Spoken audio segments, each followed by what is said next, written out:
Think about this for a second. If the North Star didn't shine so bright, it wouldn't stand out enough to be a source of direction and hope for many, many generations and centuries. The brighter you shine, the more people you will help. Remember that next time you or anyone else tries to dim down your own light. Now, to get you pumped up, to get you focused, to get you to do the damn thing, to help you get out of your own way so you can show up and shine and be that beacon of hope, that beacon of growth, that beacon of possibility for those people that I know that you want to help using your beautiful gifts, you need to get in to my famous 3 days to make bank free live training series. I only do this once a year. It's backed by popular demand. Thousands and thousands of people have raved about this 3-day training. Now, how I do my trainings and my free stuff, and this is exactly what I teach my private clients and my mastermind and my posse membership and all the things. You walk away with absolutely being able to take clear actions that are straightforward and simple to move the needle in your business and your bank account while having an absolute blast doing it. There's $15,000 in prizes. I wear costumes every day. We have fun music because we get to have fun and have success. And in fact, the more money we make, the more fun we have. And the more fun we have, the more money we make. You can swipe up to sign up. And you can also go to projectmewithtiffany.com/make bank. Again, it's the only time this is happening all year. There are limited seats because this is live. So you're going to want to make sure you snag it and share with anyone that comes to mind. I'm so excited to see you there. If you're tired of hearing the same old basic mindset and motivational fluff talk, you've come to the right show. Welcome to Project Me with Tiffany Carter, the podcast, where we dish on everything from managing that crazy brain of yours to manifesting abundance to my straightforward, actionable steps that will make you major money online. Now, I'm not your typical multimillionaire entrepreneur. It takes a small village to keep my anxiety and depression in check. I'm inherently disorganized with an intense obsession with office supplies. Your girl here is a digital marketing content expert who's generated over $200 million in sales. I promise by tuning in twice a week, you will get a much needed refreshing dose of truth, clarity, and cash making advice. Now let's get to it. What up, my people, my posse, my fellow crazies? It's your host, Tiffany Carter, and this is part 3 of Deconstructing Your Biggest Money Fears. I saved the most potent one for last. This one is so intricate and deeply ingrained into our fibers and even in our DNA. And to unpack it, this is a great start, but it's not something that can be unpacked alone. I, right now, have 2 coaches helping me manage this fear and this resistance that comes up subconsciously and consciously. If I didn't, I would not be able to be growing to the next level in my business and in my life and in attracting the next level abundance that I want. So you have to make a choice at a certain point, right? It's great to be introduced to something. It's great to start thinking about it. It's great to marinate on something, pray on something, write about something.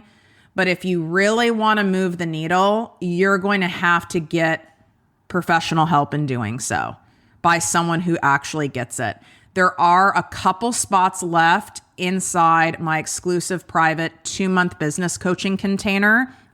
So if you want to apply for that and work with me privately, this is the most exclusive way to work with me so that we can map out exactly how we're going to reach those goals in your business, create a clear, profitable content plan. How are we going to attract new ideal clients and convert them on repeat?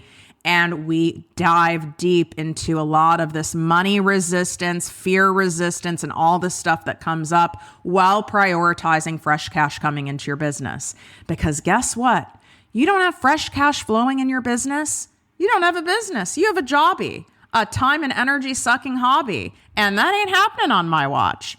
So swipe up. The application link is right in the show notes. You can also DM me on Instagram if you have any specific questions on which program of mine would be the best fit for you right now in your business based on what you're struggling with, what your needs are, what your desires are.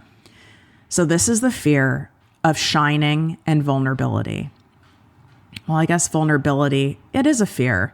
But it's like that fear of being seen, that fear of being exposed, that fear of people, looking at you, the focus being on you, the attention being on you, being seen on bigger platforms in a public way by people all over the world and in different formats. And you would think that I don't have this because of being a former TV newscaster, a professionally credentialed and trained journalist, speaking on stages to hundreds of thousands of people. I could go on and on with that list of credentials, being a guest expert on TV, radio shows, podcasts. However, it is all relative. And that's what I mean by this is so intricate. I've never written a book. And those of you who've been listening to the show, we're playing a drinking game, whether it's coffee or champagne. Hopefully you're not doing shots at this time. Or playing a drinking game every time I talk about the book, because now it's comical. I got a book 70% done, but not all the way. And that was a different modality for me. This is what I mean by this is so tricky. So I'll do videos all day. I'll go speak to large crowds all day. I'll write posts. I'll do emails to you guys. But a book, that brings up all sorts of stuff to me. It feels very permanent. It feels like someone could sit there and analyze the fuck out of every single word and every comma and every semicolon, and that someone could take a screenshot and circle something and say, I don't agree with you and you don't know what you're talking about. And it all goes back to childhood and things that I was bullied about and insecurities I had. And truly, I definitely have some kind of, it's trauma related, but I have complex PTSD. If you're not familiar what that is, you can Google it. And part of having PTSD from trauma is that there's a lot of unusual symptoms that you may or may not be aware of. And one of them is not being able to remember a lot of stuff. And even simple stuff sometimes. It's a way that our brains can protect us. It's almost like it short circuits. It can only process so much. And my brain is always trying to keep me safe and secure. So it's using up a lot of that energy to keep me safe and secure. So I'm not going to necessarily remember a grammar rule or how to spell spaghetti. I literally can't spell I've never been able to spell spaghetti. You know what else I mess up spelling? Entrepreneur, which I think is hysterical. And I'm like, oh yeah, it's R-E, not E-R. I get all that stuff messed up. So I've had that learning disability by proxy of trauma. And that wasn't something that was really looked at when I was in school. And it probably is still overlooked a lot now, which is really sad.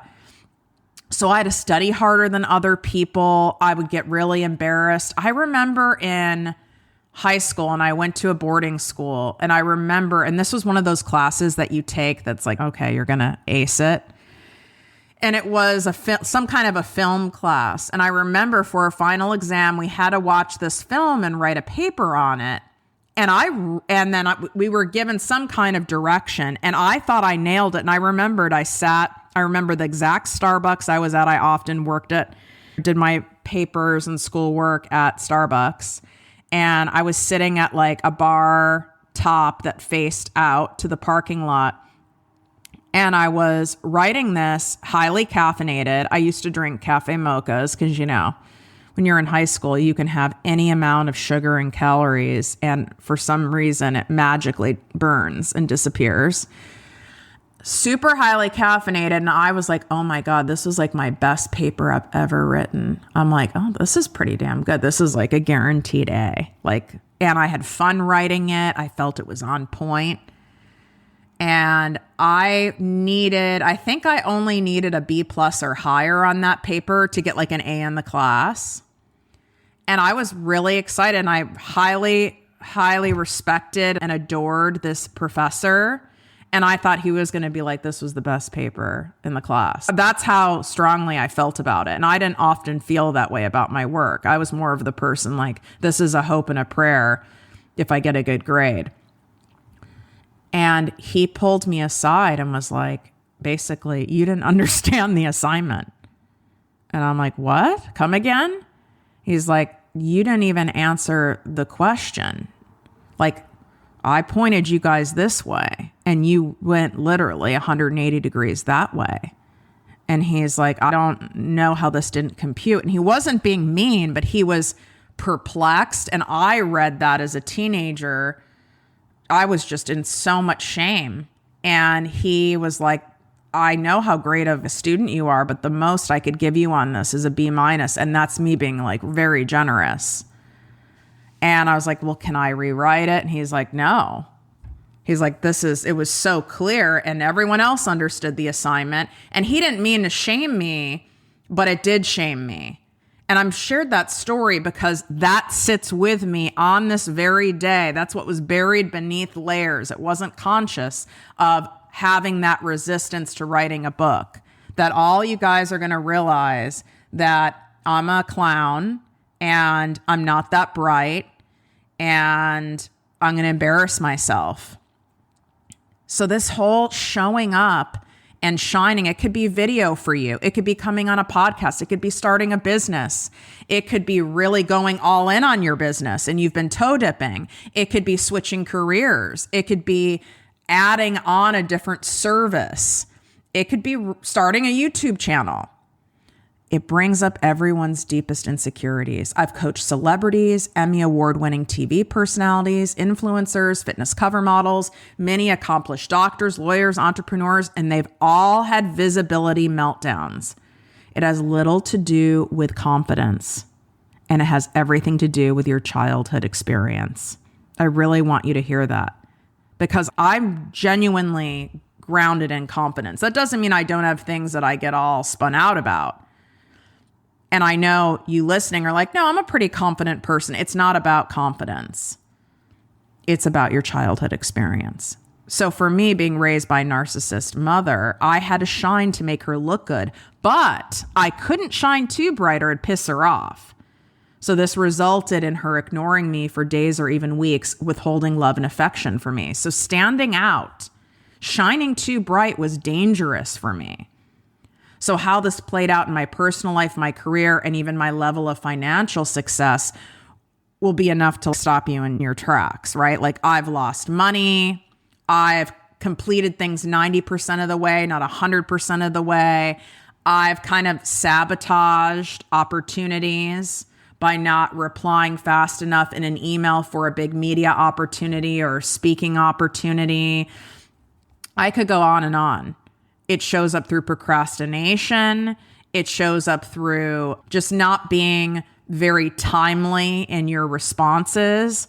It shows up with you ending up focusing on people, places, and things outside of your goals for yourself, and then convincing yourself that your kids need you the most right now. Your mother needs you the most right now. Your spouse needs your support the most right now. But what you're really doing is you're hiding in avoidance because you're avoiding the shining. You're avoiding the being seen. When people say, oh, I hate doing video, I feel so awkward on video. And that's why when you're in any of my programs, including my free stuff for 3 days to make bank, one of the things that I require for you to participate, for you to be eligible for the prizes, is you do have to drop a welcome video and share one weird thing about yourself. And it's interesting. Now, as of when I'm recording this right now, not one person yet has dropped their welcome video. And this is not surprising to me. I have to go in there and really advocate and insist for people to do it. Because it's like no one wants to be the first one and they want to see what other people have done before they do theirs. Why would they want to do that? Because they want to make sure they don't look stupid. They don't look awkward. They don't look thirsty. There's people who listen to my show. You might be one of them who are like, well, I don't know if I should sign up for Tiffany's free thing. I don't want people to think I'm signing up for a free thing and I'm really fully participating because I'm already successful. So why would I do that? Well, let's peel that back, right? Now you're an ego because now you're worried about what other people will think of you. Now you're worried about what other people are going to say about you. Now you're worried about how you're coming across to clients, to patients, to your weird cousin, to people you went to high school with. Why do you care? Why does it matter? And I'm not saying this out of shame. I'm saying it to have this discussion. When we hold ourselves back, when we dim our light in order to make other people more comfortable around us, which I know a lot of you have done your entire lives, it feels very normal to you. Because you wouldn't be attracted to my show if you didn't know you have some kind of special sauce. You have a gift to offer. You have a unique trait. You have a desire to do bigger things, help on a grander scale, make more of an impact in this world. And you know that. But you don't fully necessarily trust it. Or sometimes you trust it, sometimes you don't. And you vacillate in and out of it. It's really fascinating. But then we sit there and go, well, God, who am I to do this? And look at this person. So if you're doing the comparisonitis shit, that's another sign that you have a fear of being fully seen as yourself, being exposed on a big level. Maybe you have a fear of being canceled.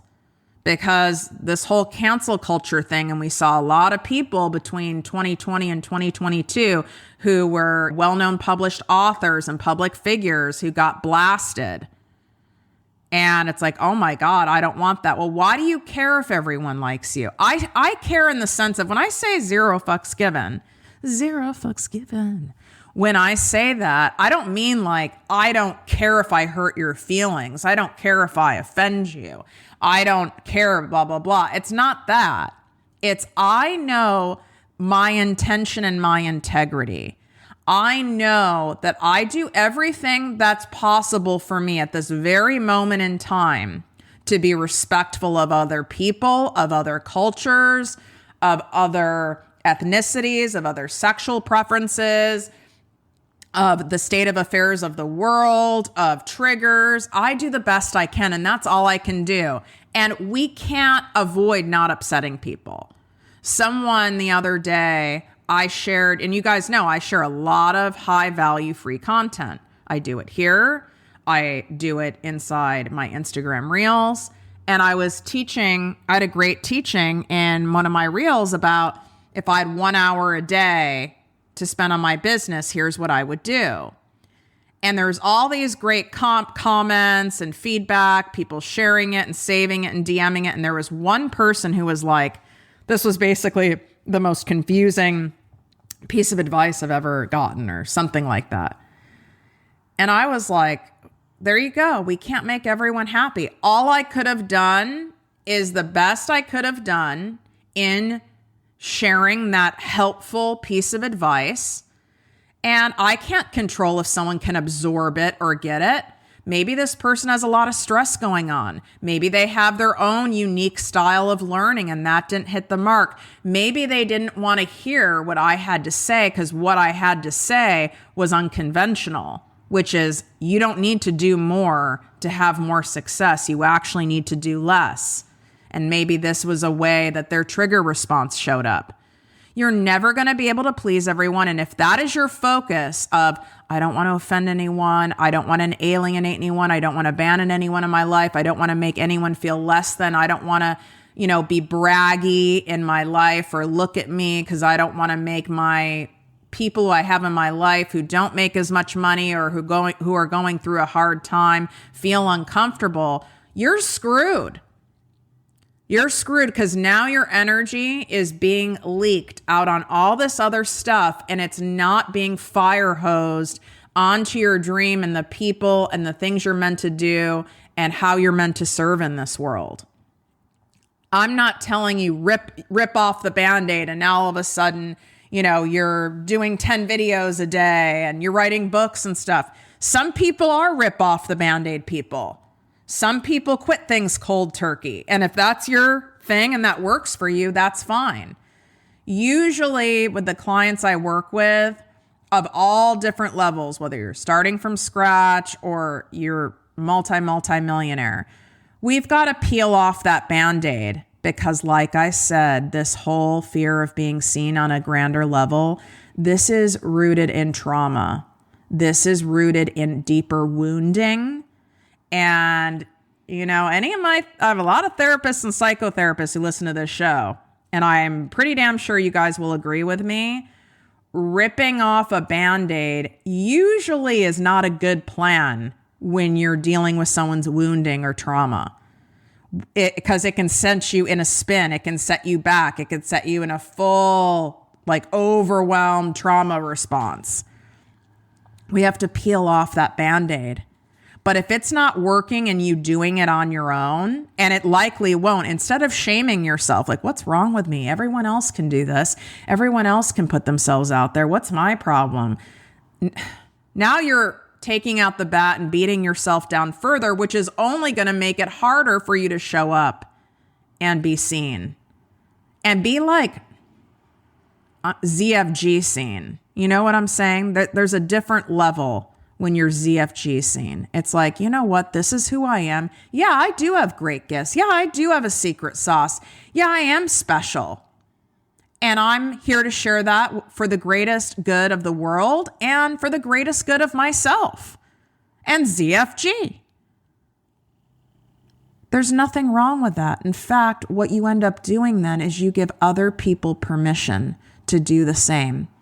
Because how can we help the most people? How can we best serve and support people we love in our lives and total strangers? It's when we are showing up and shining like the North Star in our own life. If you just show up as a dimmed down version of yourself, it's not going to connect. It's not going to catch. It's not really going to do much. And that's not what you're meant to do here. So it's actually selfish to not make a point of doing the work so you can show up on a bigger level. And you know what? You are going to have to leave some people behind. There's going to be some people who don't make it on the North Star train. And it's not because you're a bad person and you don't care. And they might project that on you. It's not true. It's not because you're cold-hearted and you're abandoned people and you're narcissistic. If you're a narcissist, please do not listen to the show. They're not going to make it on the train. I've had to let many people off the train. Some were on the train. I had to let them off the train. There's some people who just can't get a ticket on the train. And I don't want them on the damn train because they're just going to slow it down because of their own stuff. And it can feel lonely sometimes.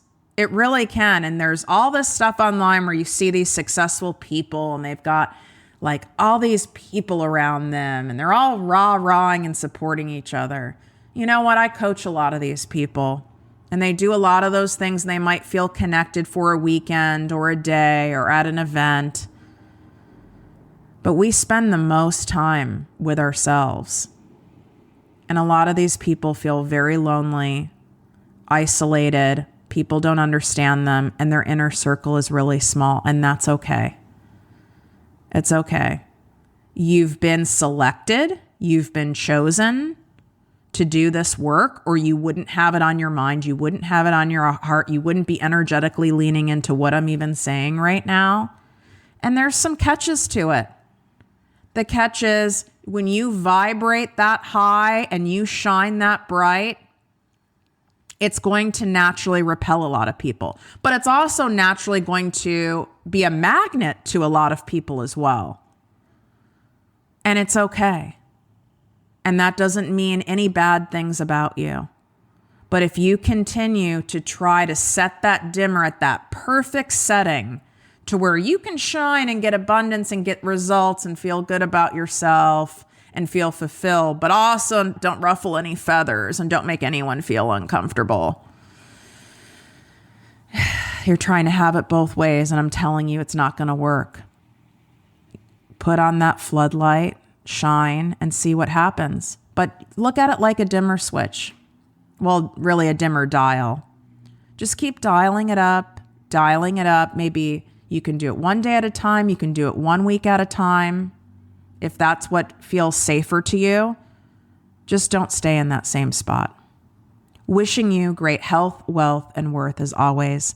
Love you. Make sure you go sign up for 3 Days to Make Bank, my free live training series. ProjectMeWithTiffany.com/make bank. The link's also in the show notes. And I am going to be closing out my applications for my private business coaching program. So you're going to want to go in there and apply if you want to work with me at my most exclusive level and have my eyes directly on your business to customize all the things to scale your business to the multiple hundreds of thousands, to the millions, whether you're starting from scratch or whether you've been at this a long time and you're done trying to figure this out on the slow boat way and you want to get on that North Star train with me. If you enjoyed this podcast, please write a 5-star review on iTunes. Not only will this make me super happy, but it will allow more listeners to find our special show. Simply help me help others.